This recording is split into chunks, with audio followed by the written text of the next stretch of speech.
Soyez les bienvenus tout le monde dans ce live spécial Oui, c'est possible, en compagnie d'une experte de cœur, Emmanuelle Prunier. Alors, avant de vous la présenter, je tiens à vous dire que ces rendez-vous live, comme ça, Oui, c'est possible avec un expert, seront récurrents et que je vais vous proposer des beaux experts de cœur dans leur domaine pour vous aider à dire vous, oui, c'est possible, que ce soit dans le travail aujourd'hui comme avec Emmanuel ou d'autres thèmes, pour vous aider à grandir, à vous déployer, à être la personne que vous êtes dans tous vos domaines de vie.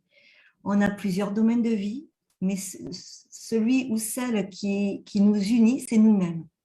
Et vous allez voir aujourd'hui avec Emmanuel que votre épanouissement au travail aussi dépend de vous. Mais je vous en dis pas plus. Coucou Emmanuel. Coucou Céline, Comment vas-tu? je vais super bien et je te remercie pour cette invitation. Je suis honorée d'être la première experte de cette nouvelle série des Oui, c'est possible, le spécial expert. Merci beaucoup pour ton invitation. Merci. Merci à toi de prendre ce temps pour nous, pour ma communauté. Donc, pendant qu'Emmanuel, nous allons échanger avec Emmanuel, n'hésitez pas à poser des questions, que ce soit en direct ou en replay. On prendra du temps pour vous répondre. En tout cas, l'experte prendra du temps pour vous répondre. Oui, avec plaisir. Et c'est vraiment, on est vraiment dans un échange. J'ai voulu vraiment que ce soit un échange. Donc, avant de commencer, je tiens à vous dire que les oui, c'est possible resteront oui, c'est possible à l'invité et qu'on va le décliner avec un expert. Aujourd'hui, Emmanuelle Prunier, qui est une experte de cœur. Je ne prends que des experts de cœur. Vous savez, c'est vraiment, il faut que ça vibre. Donc, je vais vous faire sa présentation et puis, elle va se présenter un peu plus à vous.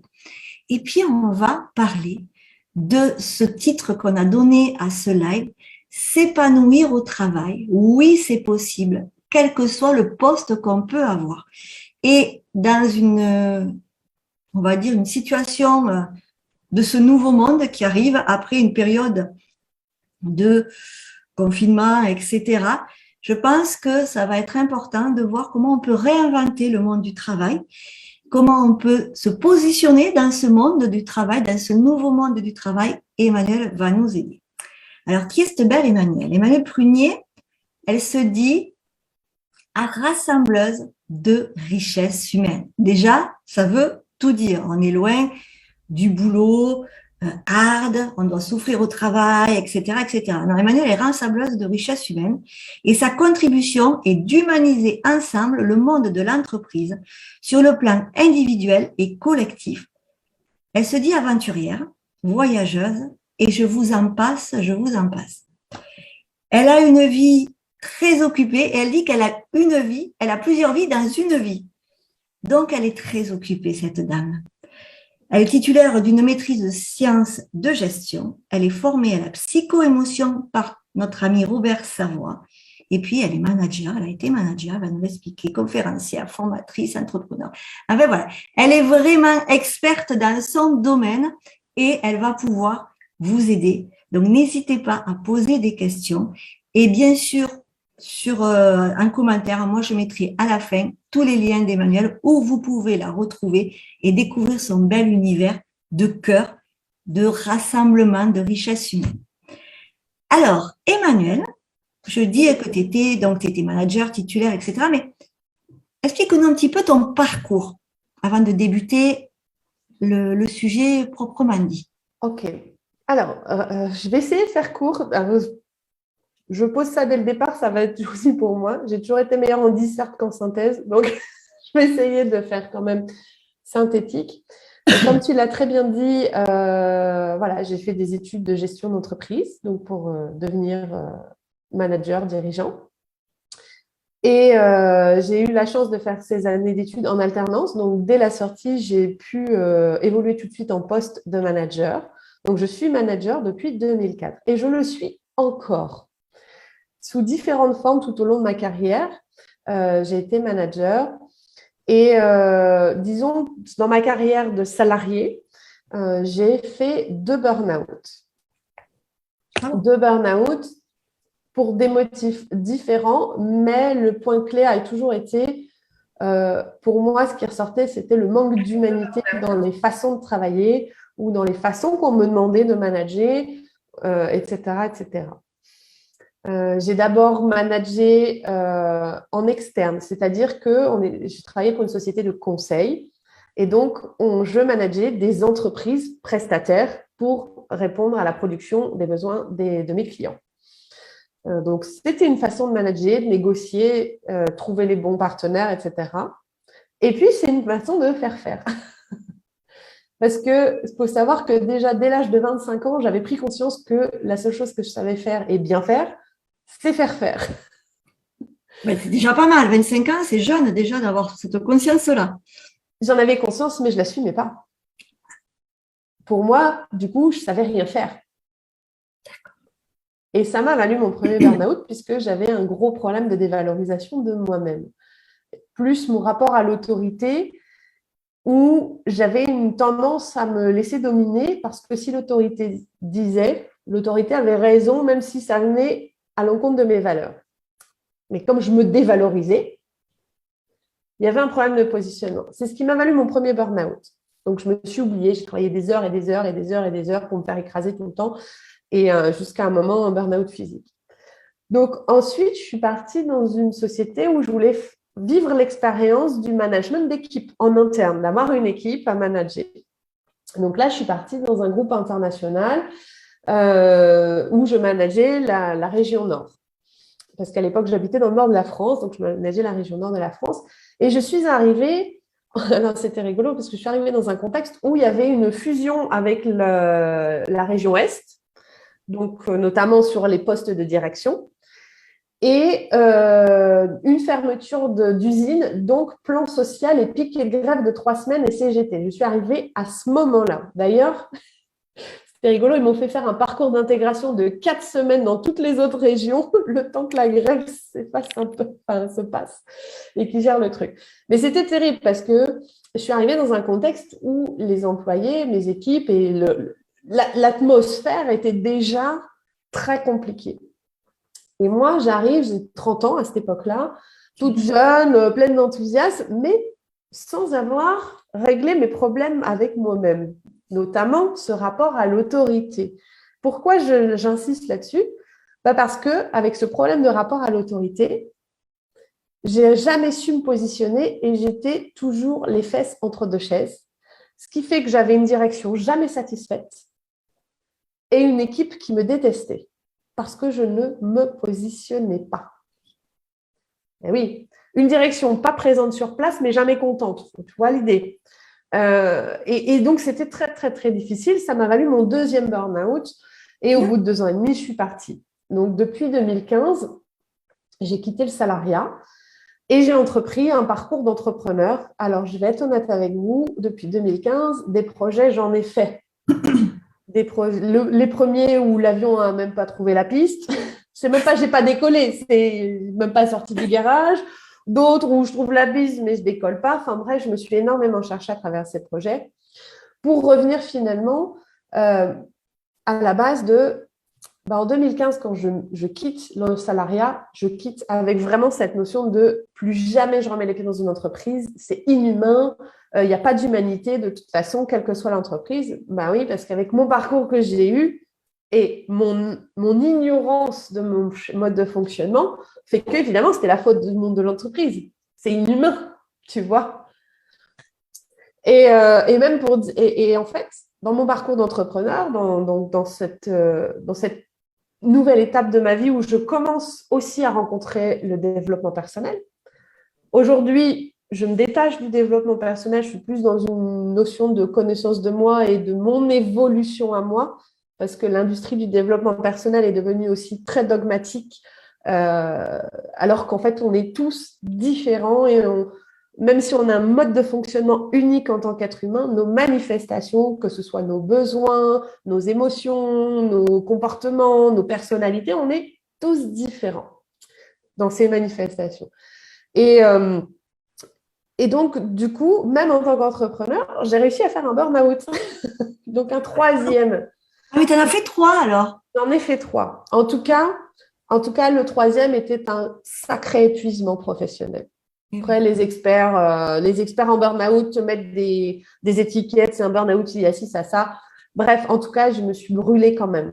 D'ailleurs, burn-out, en anglais, ça va bien dire je me suis brûlée. Tu vois. Mhm. Donc, et c'est là que j'ai compris qu'en fait, finalement, c'est que peut-être le problème venait aussi de chez moi, de l'intérieur. Parce que ce que je n'ai pas dit, ce burn-out, je l'ai fait en 2019. Donc, il n'y a pas si long, il y a 3 ans.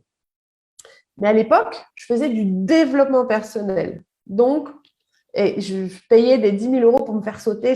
J'adore cette expression. C'était un lapsus que Robert avait fait. Je payais des 10 000 euros pour me faire sauter, séminaire de motivation. Oui, tu peux le faire. Oui, visualisation. Oui, machin. Oui, positivisme. Oui, mets de la musique. Oui, saute, bouge, motive-toi, motive-toi. En soi, ces outils ne sont pas mauvais. Je ne veux pas les critiquer. Mais le problème, c'est que dans cette phase-là, on parlait de mindset, de performance, de mindset. Sauf que oui, on a besoin d'avoir un mindset, mais il y a aussi la partie émotionnelle. Et je fais ça parce que la partie émotionnelle se trouve dans nos intestins, dans ce qu'on appelle le ressenti, dans ce truc dans ton ventre que tu ressens et que tu n'expliques pas en général. Et d'ailleurs, ça ne s'explique pas.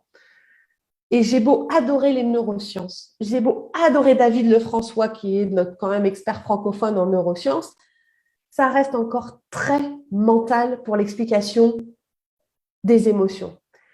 Et des émotions, ça se vit et ça s'accepte. Et ça, c'est ce qui, pour moi, aujourd'hui, manque au milieu du développement personnel, mais qui est en train d'arriver, comme tout, hein, c'est en train d'évoluer, de s'améliorer, enfin, voilà. Et donc, j'en suis arrivée, à un moment donné, à aller dans mes ressentis, à libérer.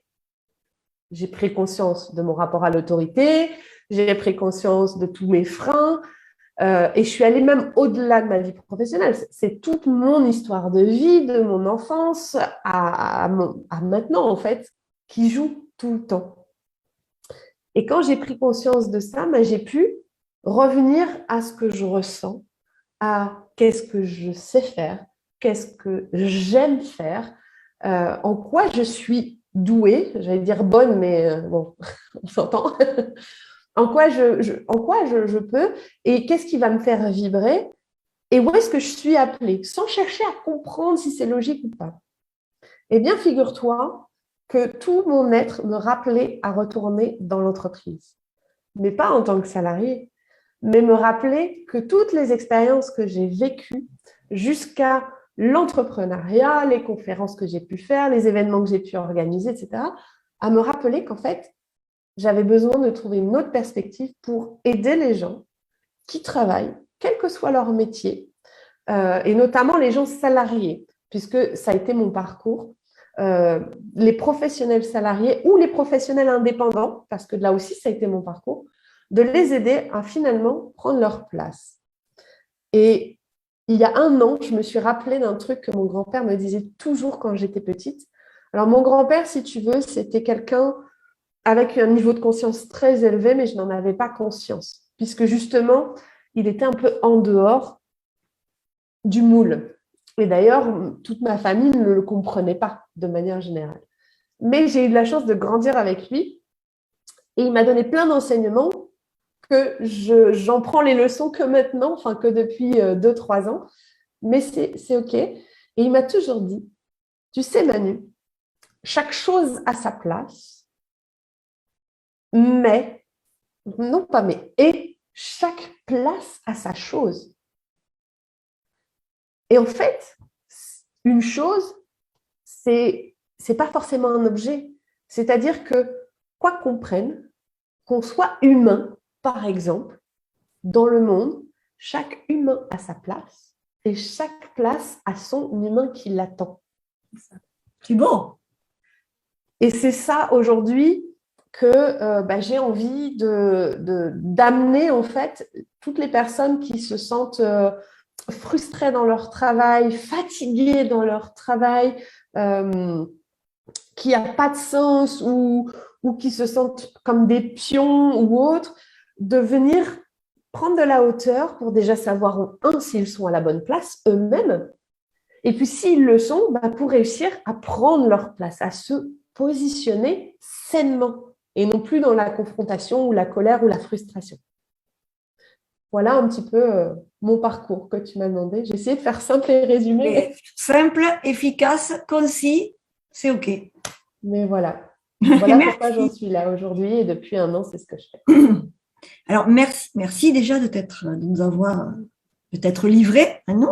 Déjà, c'est pas un exercice souvent facile.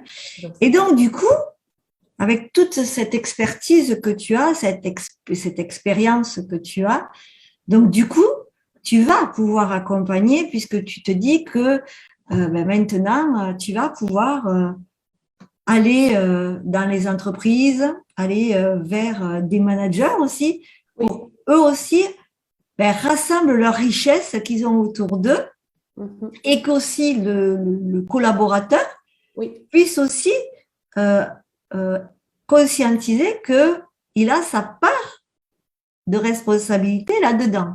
Alors, c'est vrai que en ce moment, on est quand même, voilà, ça bouge beaucoup dans le monde de l'entreprise. En tout cas, toi, tu es en Espagne, je ne sais pas comment ça se passe, mais chez nous en France, ça bouge beaucoup. Et c'est vrai, et moi la première, quand j'étais salariée, c'était toujours la faute à mon patron. On va être très clair. Oui, mais moi aussi. Hein. Voilà. Et en même temps, je ne prenais pas ma place non plus. Donc, quelque part, voilà. Donc, j'ai envie de te poser la question, puisque c'est le titre de ce live. Comment nous pouvons tous s'épanouir au travail dans une société qui est en ce moment en perpétuel mouvement avec des difficultés qu'on connaît dans les sociétés, des difficultés humaines, des difficultés aussi de manque de personnel, etc., etc. Comment on peut faire? La réponse va être hyper simple. Revenir en relation avec soi. Alors, explique-nous. Ça va passer par d'abord se connaître soi.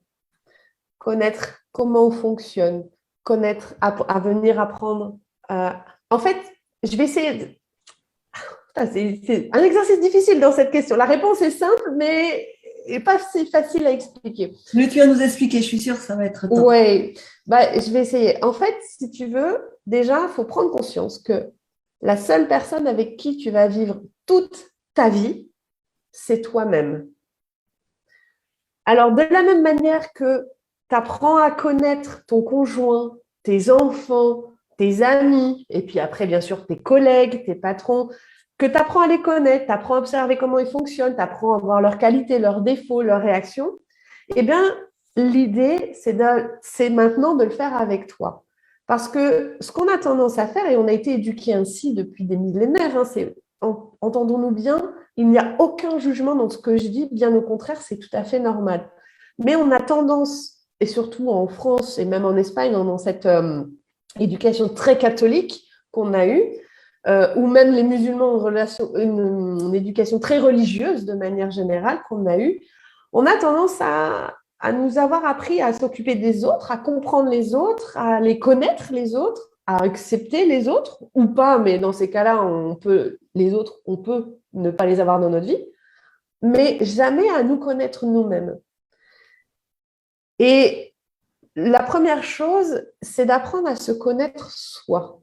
C'est d'apprendre à s'observer, à observer c'est quoi nos réactions automatiques, notre pilote automatique.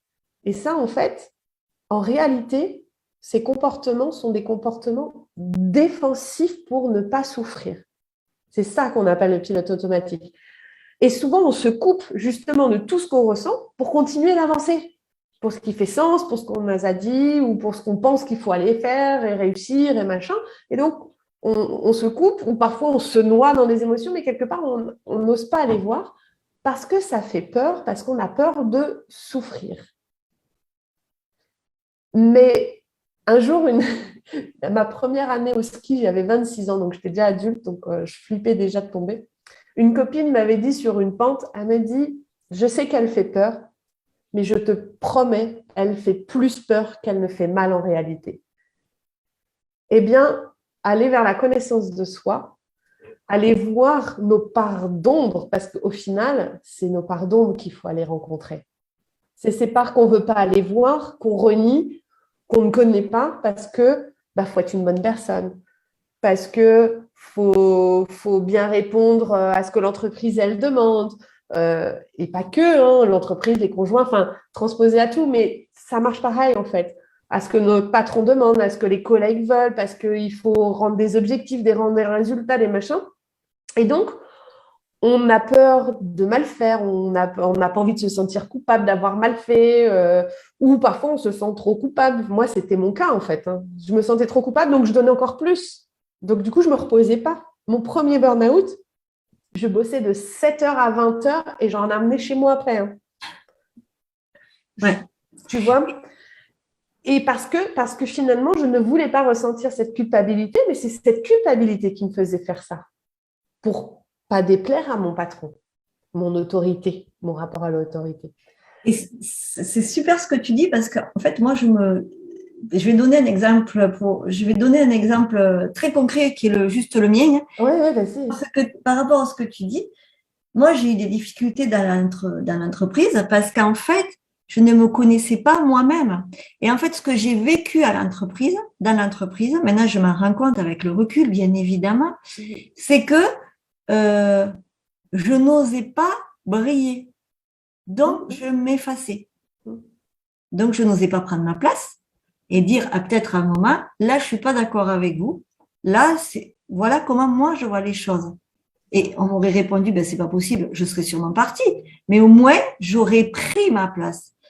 Et du coup, c'est vrai que, où je te rejoins beaucoup, c'est que tout part de nous et que l'entreprise, notre job, c'est juste le prolongement de nous. Donc, inévitablement, c'est nous à faire le job et après, dans l'entreprise, évidemment, soit on y reste, soit on s'en va, peu importe le choix.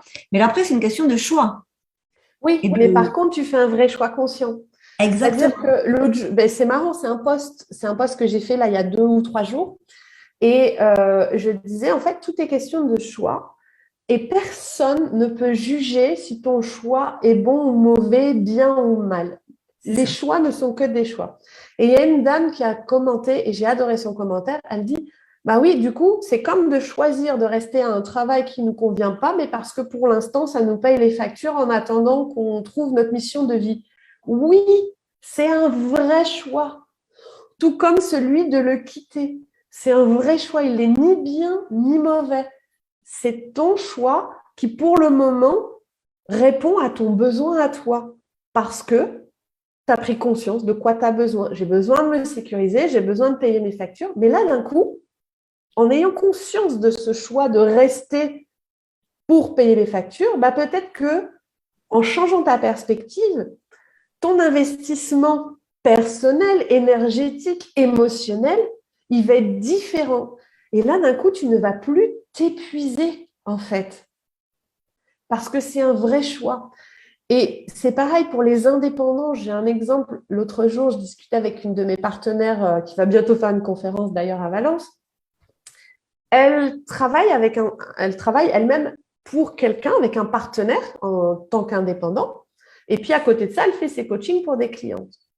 Et avec ce partenaire, voilà, ils ont fixé une prestation, un forfait mensuel qui paye tous les mois. Puis là, elle me dit, oh là là, de plus en plus, ça me prend du temps, mais en même temps, c'est surtout que quand je bosse pour lui, quand je bosse pour ces projets-là, je me suis dans son énergie, etc.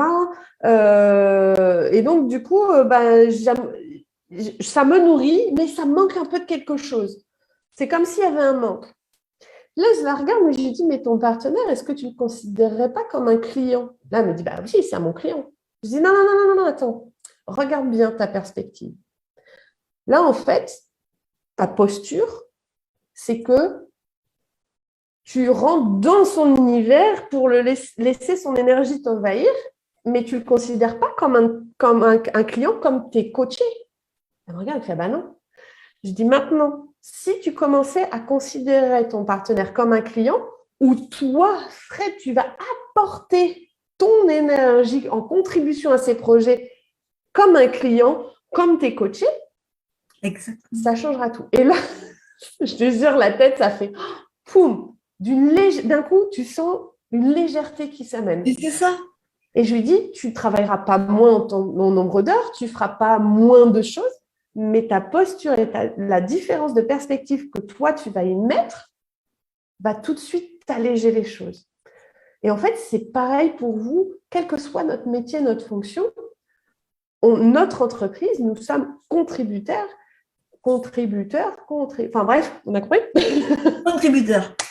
Contribuons. Contributeur de notre énergie au service de l'entreprise. Nous sommes un individu au service d'un projet de l'entreprise, mais nous sommes bien notre énergie et non pas l'inverse. Nos entreprises sont comme, même si nous n'avons qu'un client parce que nous sommes salariés d'une entreprise, c'est comme un client. Mais c'est top ce que tu dis parce qu'en fait, en fait là, tu es en train de nous dire l'idée, c'est de tout renverser parce que en tant que salarié, c'est vraiment, on se met dans l'énergie de l'autre pour contribuer. Alors, et donc, on se coupe de notre, oui. De notre vibration. De notre être, en fait. De notre être.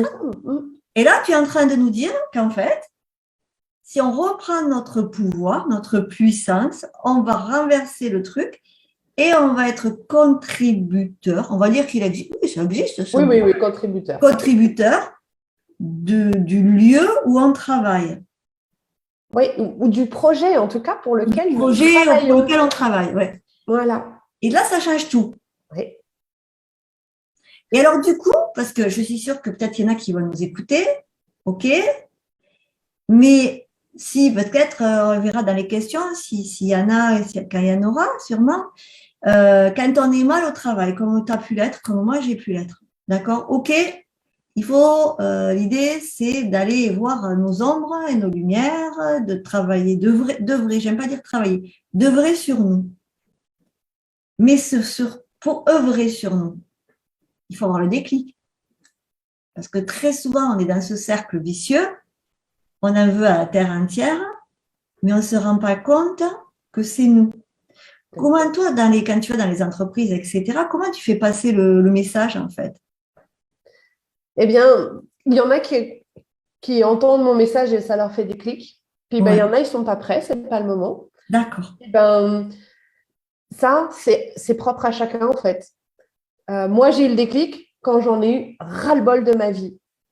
Quand là, il n'y avait plus rien qui n'allait. Et malheureusement, c'est souvent comme ça que ça se produit.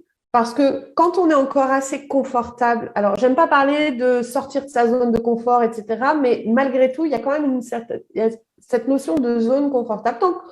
Tant que c'est encore confortable, eh ben on y reste. Pourquoi on changerait?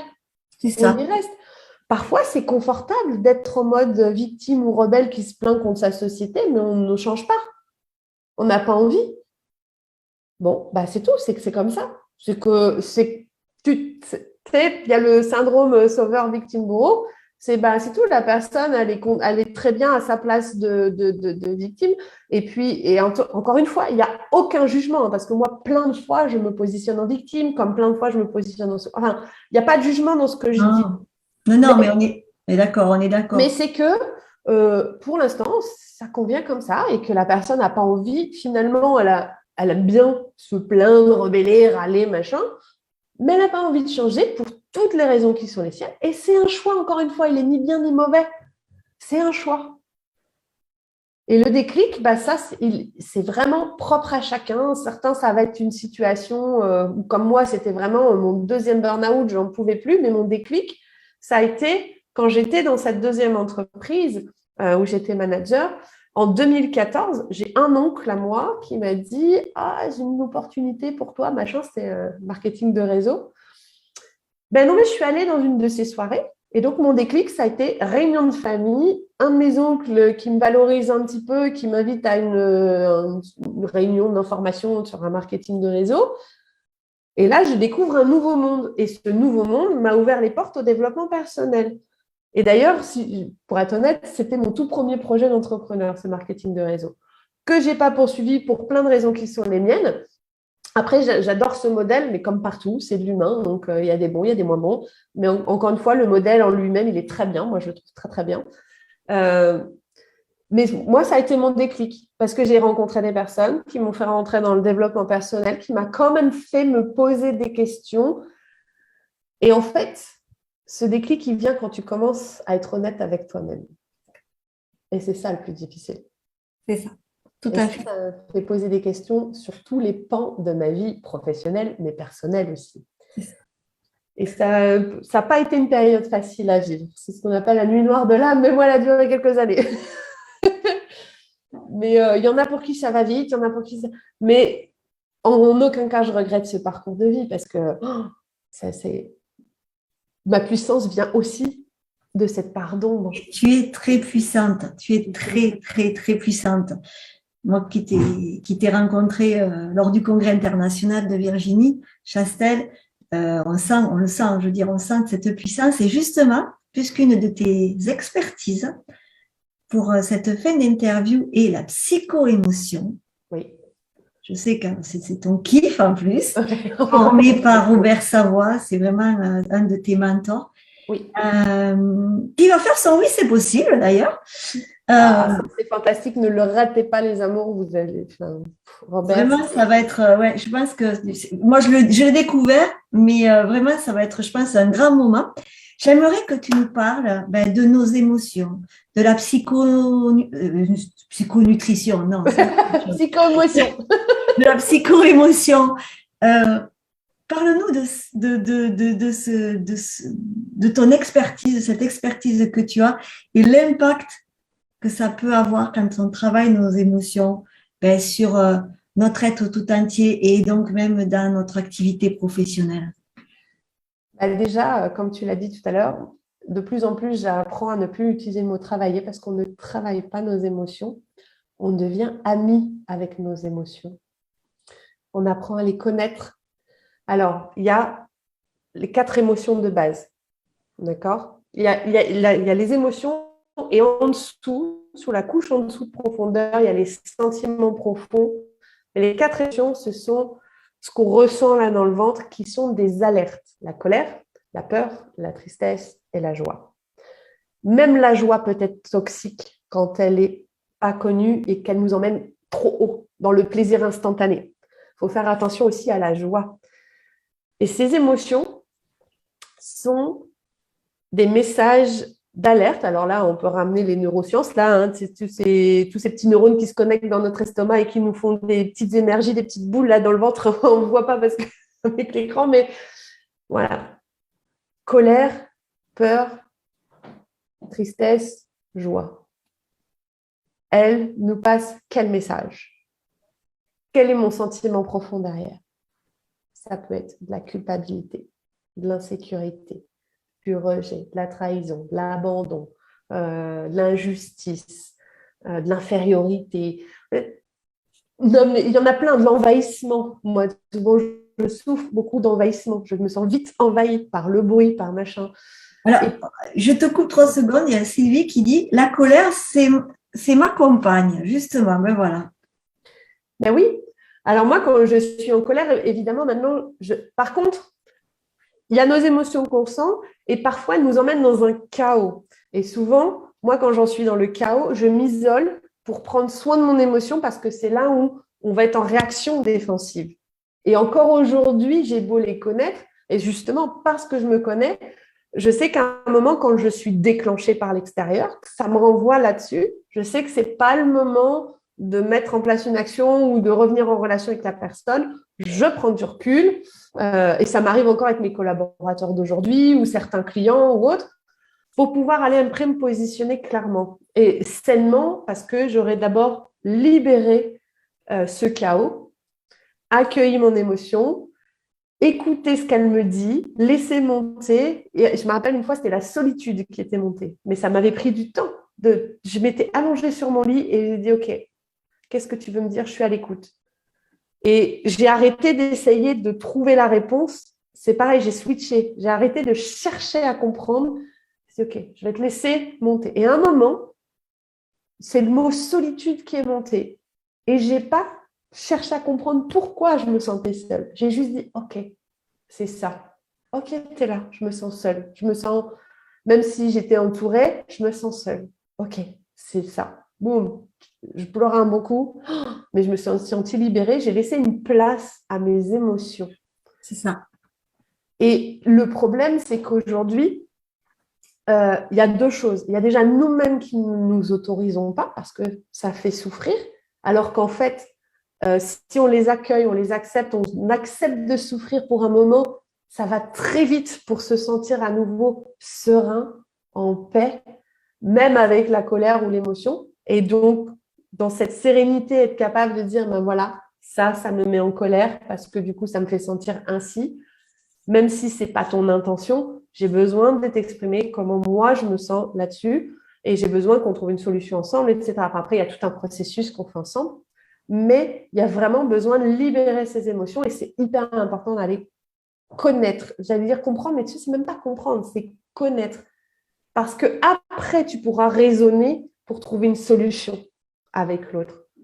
Donc, si je résume ce que tu as dit, c'est ce qu'on fait, nous aussi, on le fait, ce que je fais en coaching maintenant, parce que, donc, on a une émotion, quelle qu'elle soit. Attention, la joie qui peut être destructrice, ça, je l'ai bien entendu de ce que tu nous as transmis, qui peut être destructrice parce qu'elle peut aller dans des sources de plaisir immédiat. On est d'accord? Et tu nous dis, donc, du coup, on a une situation X ou Y. Elle nous amène une émotion. Elle nous déclenche, okay. Elle déclenche une émotion, on accueille. On la cache pas, on la remet pas sous le tapis. On l'écoute, on écoute les ressentis, et sans mentaliser, sans se dire mais qu'est-ce que ça veut dire. On se pose et on s'imprègne de l'émotion et on attend. On la traverse. On la traverse avec, comme toi, c'était la solitude. Et donc, une fois que tu as fait ça, déjà, on en est libéré. Elle ne nous appartient plus quelque part. Elle est passée.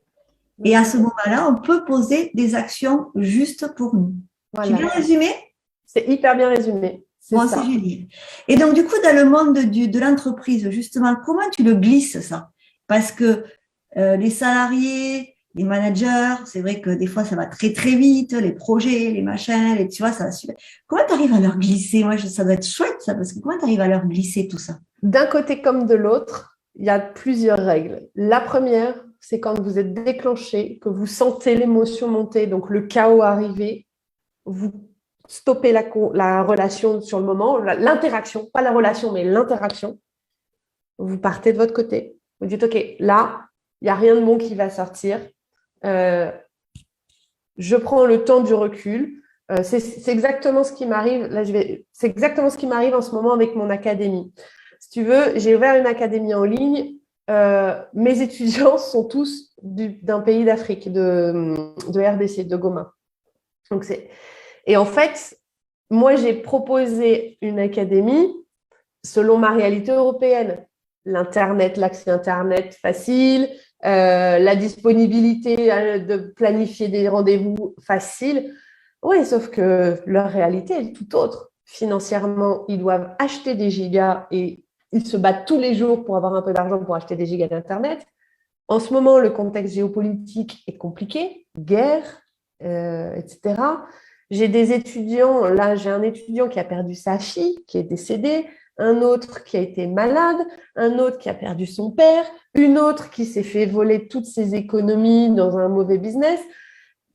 C'est vraiment une réalité différente. Et moi, c'est venu, et le dernier cours, donc c'était un atelier par mois, le dernier atelier, j'avais une personne qui s'était connectée, et pareil, quand ils se connectent, leur connexion est tellement pourrie que ça connecte, ça déconnecte, ça connecte, ça déconnecte. Wow! Moi, autant te dire que ça vient me déclencher. Comment? Donc, il y a plusieurs choses qui sont posées. Un, ils ne sont pas présents au rendez-vous mensuel, alors que l'idée, c'est de faire un atelier de groupe avec des exercices de groupe. Mais si j'ai qu'une personne, je fais comment? Deux, ben, je pourrais être moralisatrice, de dire, ben voilà, vous avez un engagement, machin, nanana, mais vous ne venez pas. Oui, mais attends, il y a leur réalité, il y a peut-être des choses plus importantes dans leur réalité. Et en fait, tout ça, moi, c'est venu me rigidifier. Et je leur ai dit, écoutez les gars, donnez-moi quelques semaines, là, j'ai besoin de prendre du recul parce que là, si je vous dis quelque chose, je vais être en colère, je me rigidifie. Donc, je vais être un peu dans la colère, dans la moralisation, dans le ça va pas, machin, etc. Donc, j'ai dit, laissez-moi du temps de prendre du recul parce que là, je n'ai même pas de solution à proposer. En fait, je suis dans mon chaos. Et je suis très claire, ce chaos-là est tellement énorme. Pourquoi? Parce que, dans le fond, derrière, ça me fait vivre de l'insécurité, de l'impuissance et de l'incompréhension.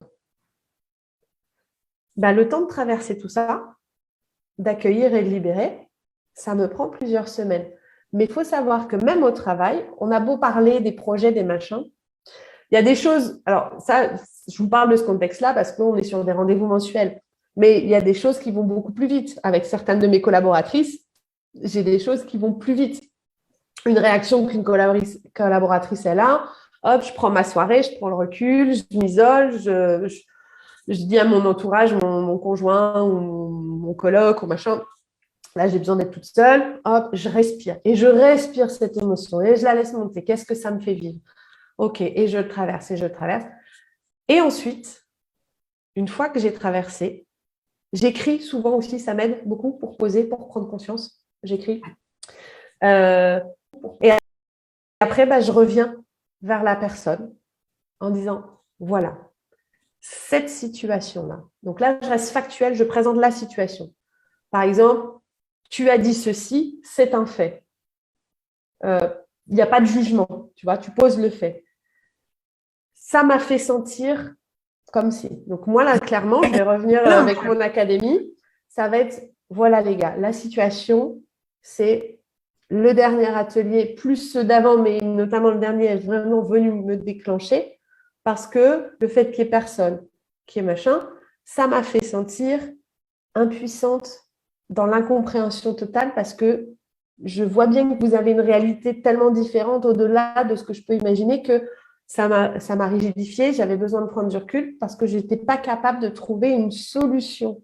Et je vais même te dire, le seul qui était là, au début, je lui ai même proposé une solution à la va-vite en disant « Oui, ben, c'est toi qui es le seul engagé, allez, je te fais un accompagnement individuel. » Mais sans même m'écouter, voir si dans mon énergie, je vais pouvoir le faire. Enfin, tu vois, il y a vraiment, et encore aujourd'hui, tu vois, j'ai une réaction automatique sur le coup parce que je me sens coupable de l'abandonner lui, parce que tous les autres ne sont pas là. Enfin, et en fait, il y a tellement de choses qui jouent que c'est hyper important de trouver un espace sécurisé où tu vas pouvoir faire ton chemin. Alors, moi, ça fait depuis 2017, enfin 2018, on va dire, vraiment depuis 4 ans que je suis formée, que je pratique, donc je sais le faire toute seule.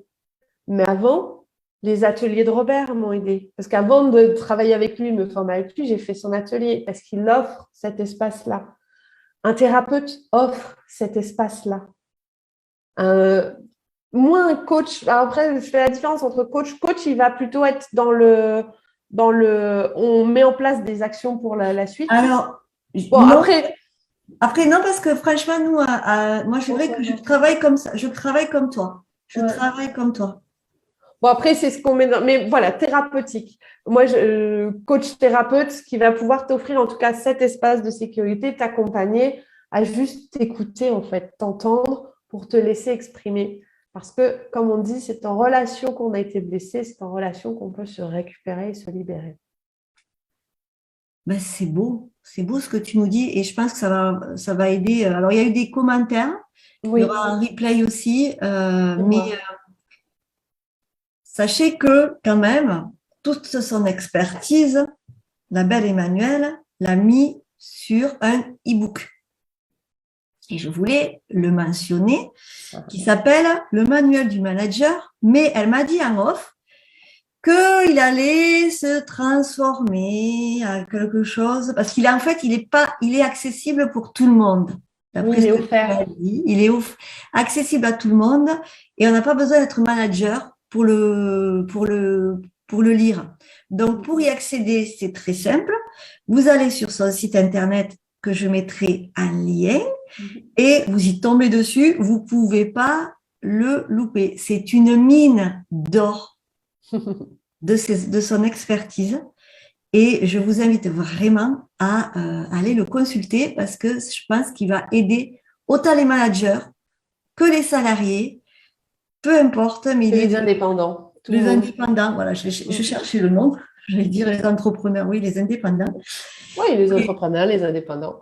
Voilà. Et vraiment, il est là, tu peux me le montrer. Oui. Donc après, il est sur son site internet. Oui, il est en PDF. Moi, je me le suis imprimé parce que j'aime bien ouvrir une page un jour quand j'ai besoin d'une inspiration ou juste d'une énergie ou d'un nouvel input, comme on dit en anglais. Je n'ai jamais la traduction, mais voilà, c'est un petit paragraphe qui va me stimuler. Et il a été, quand même, on va donner aussi, il a été co-créé avec une dame. Redis-moi son nom, je sais pas. Oui, en fait, je l'ai coécrit avec Karine Huchéry. Vous allez avoir ce nom-là, Karine, qui a une plume fantastique. Et donc, ça a été vraiment un projet qu'on a fait ensemble. C'est mon bébé. Et d'ailleurs, Karine a toujours l'humilité de dire, bah non, c'est ton livre. Non, sans ton aide de l'écriture, il n'aurait pas été aussi beau. En fait, le manuel du manager de cœur, c'est vraiment un petit guide où vous allez retrouver 22 habitudes qui vous permettront d'avoir de nouvelles perspectives pour justement vous positionner au travail et puis peut-être de nouvelles idées, une nouvelle perspective pour peut-être changer votre propre posture vis-à-vis de votre fonction, votre métier. Et en fait, je l'avais créé à la base pour les managers et puis un jour, ma mère l'a lu. Ma mère, si vous voulez, c'est une secrétaire médicale dans un cabinet de radiologie. Puis elle m'a dit, mais en fait, c'est pas que pour les managers, hein, parce que moi, ça m'a aidé, ça me parle en fait, ton livre et tout. Donc voilà, du coup, avec l'équipe, là, on est en train de travailler une deuxième version, mais bon, elle va sortir d'ici 2-3 mois. Donc en attendant, celui-là, il est offert, il est tout de suite accessible. Donc allez-y, faites-vous plaisir. Vous allez sur le site d'Emmanuel. Tu peux déjà nous le dire, ton site? Ah bah oui, c'est emmanuelprunier.com. Voilà, emmanuelprunier.com, déjà, avant que je le mette en commentaire. Donc, allez-y, allez découvrir ses talents, son expertise, cette belle rassembleuse de richesses humaines. Voilà, ça te définit très, très bien. Et on arrive bientôt à la fin de l'interview parce que ça fait déjà presque 1 heure que nous sommes ensemble. 21h21 quand même, 21h21. Voilà, heure miroir, c'est parfait, c'est OK. Alors, je vais finir avec la même question que je pose à tous mes invités de Oui, c'est possible, même les invités qui seront spéciaux Oui, c'est possible.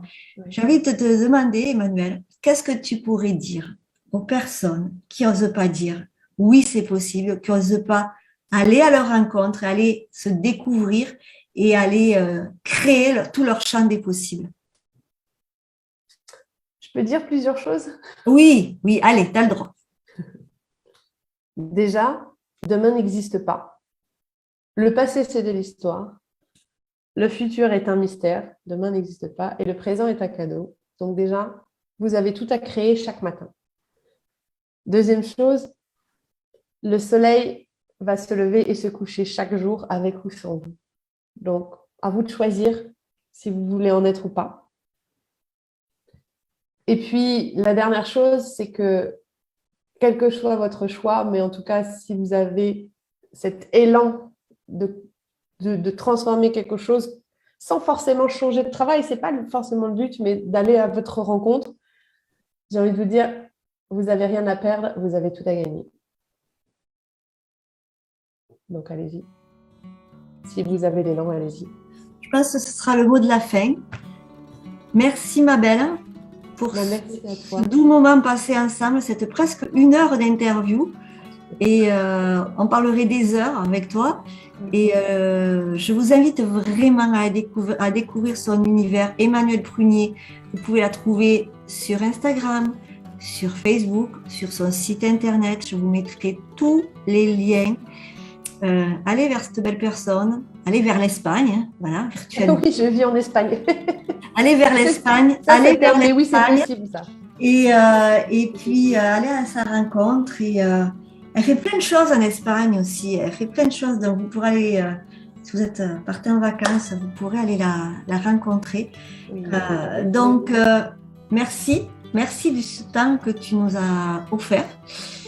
Et nous, on se retrouve donc pour des nouveaux Oui, c'est possible et pour des nouveaux spéciaux Oui, c'est possible, puisque la nouvelle aventure des Oui, c'est possible ne fait que commencer. Et j'espère qu'elle vous apportera la paix, la sérénité et l'envie de vous déployer et de vous reconnecter à vous-même pour dire oui, c'est possible. Emmanuelle, je t'embrasse. Oui. Merci. Je voudrais quand même juste merci déjà Céline pour cette invitation. Je suis vraiment très honorée d'être là. Je me sens honorée d'avoir été invitée. Et je voudrais féliciter tous ceux qui ont suivi cette interview parce que quelque part, si vous suivez les interviews de Céline, les oui c'est possible, c'est que vous avez un déclic, donc une envie ou un élan. Et déjà rien que ça demande parfois du courage. Donc je veux juste vous féliciter et vous remercier d'avoir suivi cette émission. Ben merci, on se retrouve nous très bientôt. Et puis, nous on se voit très bientôt. Oui, à bientôt tout le monde. Je vous embrasse tous, passez une belle soirée.